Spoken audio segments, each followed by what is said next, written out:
జీతాలు పెంచలేదండి. జీతాల కోసం విజయవాడ నుంచి ఇక్కడికి వచ్చాము. మమ్మల్ని అరెస్ట్ చేసి తీసుకొని వెళ్ళిపోతున్నాడు. విజయవాడ నుంచి వచ్చాము. మేమేమైనా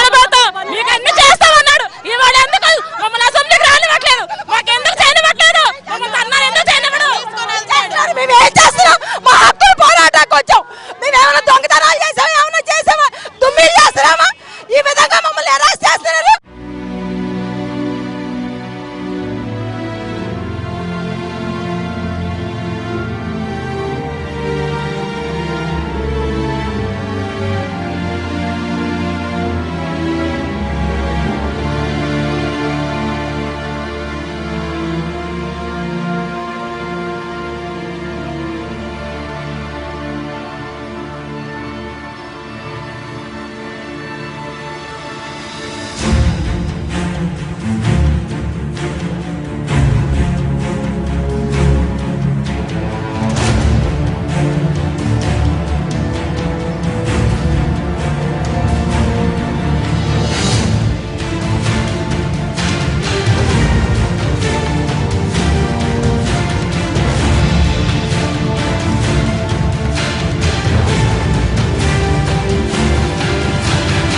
అంగన్వాడీల ప్రదర్శన చేయడానికి వచ్చారు.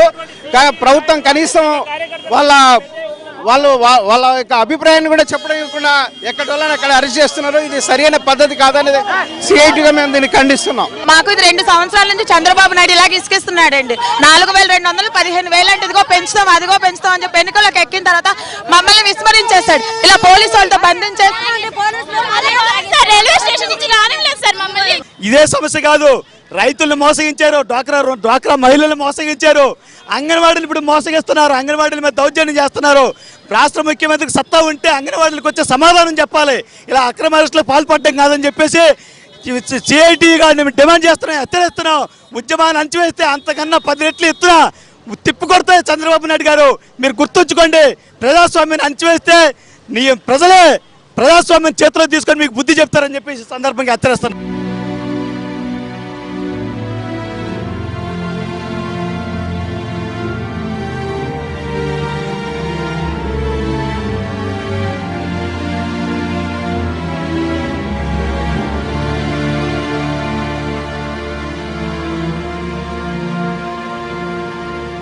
మేమండి కాకినాడ నుంచి వచ్చామండి.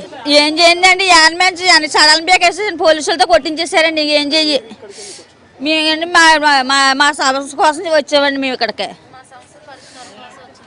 కూడా చూడకుండా ఎక్కడికక్కడ అంగన్వాడీలని అరెస్టులు చేస్తూ ఉన్నారు. ఇవాళ అంగన్వాడీలు మీ వేతనాలు ఏదో వాళ్ళ ఎమ్మెల్యేలు ఎంపీలు వేతనాలు పెంచమని అడగట్లేదు. వాళ్ళు పెంచుకున్న వేతనాల నుంచి ఓటలు అడగట్లేదు. అంగన్వాడీలకు కనీసం వేతనాలు ఇమ్మని చెప్పేసి అడుగుతూ ఉంటే ఎక్కడికక్కడ రోడ్ల మీద మహిళలని కూడా చూడకుండా అక్రమంగా అరెస్టులు చేస్తే మాత్రం ఊరుకుండేది లేదు. ఉవ్వెత్తున ఉద్యమం ఇంకా లేగుస్తుంది. అసలు చంద్రబాబు నాయుడు ఏ సెక్యూరిటీ లేకుండా బయటకు రమ్మనండి, ఆ సంగతి మేము తేల్చేస్తామని చెప్పి ఈ సందర్భంగా చంద్రబాబు నాయుడు హెచ్చరిస్తూ ఉన్నాం. ఎలక్షన్లో మహిళలందరికీ డ్వాక్రా రుణాలు మాఫీ చేస్తాం, కార్మిక చట్టాలు అమలు చేస్తాం, ఉద్యోగులందరికీ న్యాయం చేస్తాము అని చెప్పాడు. మరి వాళ్ళు ఏం చేస్తున్నాడంటే ఇవాళ అంగన్వాడీలకు కూడా వేతనాలు పెంచుతామని చెప్పాడు. అంటే ఇవాళ వేతనాలు పెంచుతామని చెప్పి ఇవాళ పోలీసుల చేత ఈ రకమైన నిర్బంధం చేస్తాడా అని చెప్పేసి కూడా ఈ సందర్భంగా మేము అడుగుతా ఉన్నాం. ఇచ్చిన హామీలు అమలు చేయకపోతే మాత్రం ఖచ్చితంగా మేము ఎలాంటి పోరాటానికైనా కూడా సిద్ధపడతామని హెచ్చరిస్తా ఉన్నాం.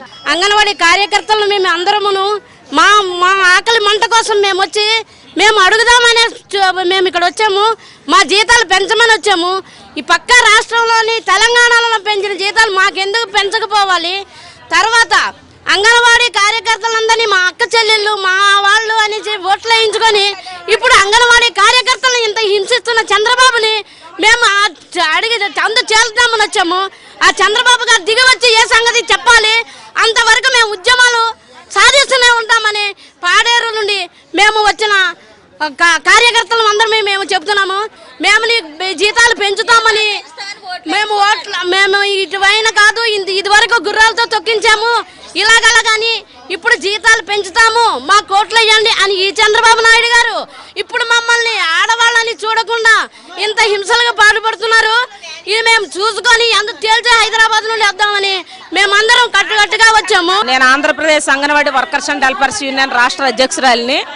ఈవేళ చంద్రబాబు నాయుడు గారు కార్పొరేట్ శక్తులకు ఊడుగం చేస్తూ క్రింది స్థాయిలో ఈ రాష్ట్ర ప్రభుత్వం కానీ కేంద్ర ప్రభుత్వం కానీ ప్రవేశపెడుతున్నటువంటి పథకాల అమల్లో కీలక పాత్ర పోషిస్తున్నటువంటి అంగన్వాడీ వర్కర్ని హెల్పర్ని కూడా చాలా హీనంగా చూస్తున్నాడు. ఆయన ఒక కక్ష సాధింపు ధోరణి ఆయన అవలంబిస్తూ ఉన్నారు.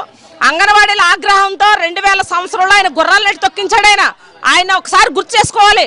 ఆ తరువాత 10 ఏళ్ల పాటు ఈవేళ ఈ రాష్ట్ర పదవుల నుండే మొత్తం అడ్రస్ లేకుండా పోయాడు ఈ చంద్రబాబు నాయుడు.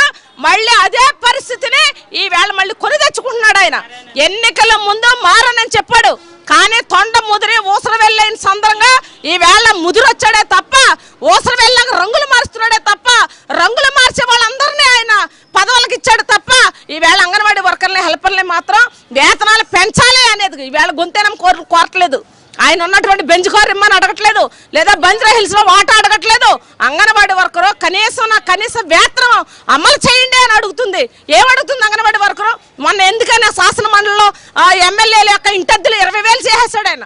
అలాగే వాళ్ళు వేతనాలు లక్షలు పెంచేసుకుంటున్నారు. కానీ అంగన్వాడీ వర్కర్ 4,200 రూపాయలు, హెల్పర్ ఏమో 202 రూపాయలు, అలాగే మినీ వర్కరు 2,900 రూపాయలు తీసుకుంటుంది అంతే. కానీ ఈ జీతంతో ఈ పెరిగే ధరలను తట్టుకుని ఏ రకంగా అంగన్వాడీ వర్కర్ జీవిస్తుంది? ఈవేళ పాకిస్తాన్ అనుకుంటున్నాడా, ఆంధ్రప్రదేశ్ అనుకుంటున్నాడని చెప్పాలి. మేము పాకిస్తాన్లో లేము, మేము పాకిస్తానీలు కాదు, మేము ఆంధ్రులం. ఆంధ్రదేశ్లో పుట్టాం, ఆయన ఓటేసాం. ఎన్నికల ముందు ఓటేయండి, అంగన్వాడీ వేతనాలు పెంచుతానని చెప్పాడా లేదా తేల్చి చెప్పానండి. ఇప్పుడు ఈ రోజున ఏంటి ప్రాణాలు తీసేస్తాడా? గతంలో గుర్రాలు ఎట్టు తక్కించాడు, ఆ తర్వాత విద్యుత్ పోరాటంలో కూడా కాల్పించేసాడు. ఆయన ఘన చరిత్ర ఉంది ఆయనకి. కాల్పించడంలో కార్మికుల ప్రాణాలు తీయడంలో ఈవేళ అంగన్వాడీలు కూడా ఎంతమందిని ఆయన పొట్టన పెట్టుకోవాలనుకుంటున్నాడో ఒకసారి తేల్చుకుంటాం. ఆయన సెక్యూరిటీ లేకుండా రమ్మనండి, ఈ పోలీసులు కూడా వాళ్ళ సెక్యూరిటీ లేకుండా ఇండివిజువల్ గా రమ్మనండి, మేము కూడా తేల్చుకోగలం. ఏం చేయాలో మాకు కూడా తెలుసు. కానీ ఈవేళ అమ్మాయి ప్రాణం పోతే ఈవేళ ఈడ్చుకెళ్ళిపోయారంటే ఎంత దుర్మార్గం ఈవేళ. కాబట్టి ప్రజాస్వామ్యవాదులు అందరూ కూడా దీన్ని తీవ్రంగా ఖండించాలి. మేము రాష్ట్ర వ్యాప్తంగా anganwadi workers and helpers union అందరూ కూడా ఖండిస్తా ఉన్నాం. కాబట్టి ఇప్పటికైనా సరే ఆయనకు ఛాలెంజ్ చేస్తున్నాం. ఈ సమస్య పరిష్కారం అయ్యే వరకు కూడా మా పోరాటాన్ని మాత్రం మీరు అణచలేరు, పోలీసులతో మాత్రం అణచలేరు. అదే ప్రజల్ని తప్పుదారి పట్టించడానికి చంద్రబాబు నాయుడు వాడుతున్నటువంటి మాటది. ఆయన నిజంగానే డబ్బు లేకపోతే ఆయన ప్రమాణ స్వీకారానికి 30 కోట్ల రూపాయలు ఎందుకు వాడాడో చెప్పాలి. ఆయనకు అంత బుద్ధి జ్ఞానం ఉండి ప్రజలు నిజంగానే ఆ రాష్ట్రం ఆర్థికంగా వెనుకబడిపోయిందని అంటే ఆయన ప్రమాణ స్వీకారానికి 30 కోట్ల రూపాయలు, అరగంట ప్రమాణ స్వీకారం, దానికి 30 కోట్లు ఎందుకు వాడాడో చెప్పాలి. అలాగే ఈవేళ రాజధాని పేరుతో సింగపూర్, మలేషియా, జపాన్ పేరుతో ఈవేళ పర్యటనకి ఎంతమందిని వెంట పెట్టుకెళ్తున్నాడో, ఒక ప్రత్యేక విమానానికి ఖర్చు ఎంత అవుతుంది, సెక్యూరిటీకి ఎంత అవుతుంది, మొత్తం ఆ ఖర్చులన్నీ బయటకు తీయమనండి. ఆయన దుబారా ఖర్చు చేస్తూ కానీ ఈ రాష్ట్రం అదొకది పాలైపోయింది అంటాను తప్పిది. ఈ రాష్ట్రాన్ని 2 ముక్కలు చేయడంలో కీలక పాత్ర పోషించినోడు చంద్రబాబు నాయుడు. దాని అంతటికీ కూడా బాధ్యత వహించి తీరాల్సిందే. పిఎస్ ఇవ్వలేదు ఆ ఉద్యోగులకి 43%, ఒక్కొక్క ఉద్యోగి 10,000 పెంచాడు. ఆయన మేము తప్పట్టట్లేదు, మంచిదే, ఉద్యోగులకు వేతనాలు పెంచాలి. కానీ కార్మికుడి కష్టాన్ని కూడా పెంచాలిగా. నీ ఎమ్మెల్యేలకు ఎందుకు సౌకర్యాలు కల్పిస్తున్నావు, మంత్రులకు ఎందుకు సౌకర్యాలు కల్పిస్తున్నావు? మరి అంగన్వాడీ వర్కర్ హెల్పర్ ఏం పాపం చేసుకుంది? ఇది తప్పుదారి పట్టిస్తున్నాడు చంద్రబాబు నాయుడుకి. ప్రశ్నించే వాళ్ళు ఎవరో కూడా ఆయనకు మనుషులాగే కనిపించరు.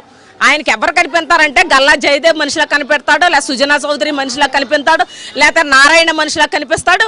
అలాగే పెద్ద టాటా, బిర్లా, అంబానీ, ముఖేష్ అంబానీ వీళ్ళందరూ వాళ్ళకి మనుషులు. కానీ అంగన్వాడీ వర్కరో, ఆశా వర్కరో, మిడ్ డే మీల్ వర్కరో, లేదా గ్రామ నౌకరో, లేకపోతే విఆర్ఓనో, లేదా డోక్రా సిఎఫ్ఓ వీళ్ళెవరో, విద్యా వాలంటీర్లా, లేకపోతే విద్యుత్ కార్మికులు వీళ్ళెవరో మనుషులే కాదు ఆయనకి. అలాంటప్పుడు వీళ్ళు ప్రశ్నించినట్టు ఆయనకి ఎలా అనిపిస్తుంది? వీళ్ళందరూ మనుషులే, నాకు ఓటేశారు, ఆ ఓట్లతో నేను గద్దెనెక్కాను, ఈవేళ అనిపిస్తున్నాను, అధికారం చెలాయిస్తున్నాను అనే ఆలోచన ఆయనకు ఉండుంటే ఈ రకమైన ఆలోచనతో ఉండడు ఆయన. ఆయన మైండ్ సెట్ మార్చుకుంటే మంచిదే. ఆయన మైండ్ సెట్ మారి కార్మికులే ఓటేసిన వాళ్ళందరికీ న్యాయం చేయాలి. ఆయన అందరిని విస్మరించాడు. ఈవేళ రైతులను విస్మరించాడు, డ్వాక్రా మహిళలు విస్మరించాడు, అందరిని అప్పులు ఊబులో కూరుకుపోయేలా చేశాడు. ఈవేళ అంగన్వాడీలకి పని ఒత్తిడి పెంచేశాడు. కనీసం అసలుగా ఏ విధమైనటువంటి సౌకర్యాలు లేకుండా చేశారు. మొత్తం అన్ని పనులు అంగన్వాడీలతోనే చేయించున్నారు. బియ్యాల డ్యూటీలు అంగన్వాడీలతో చేయించున్నాడు ఆయన.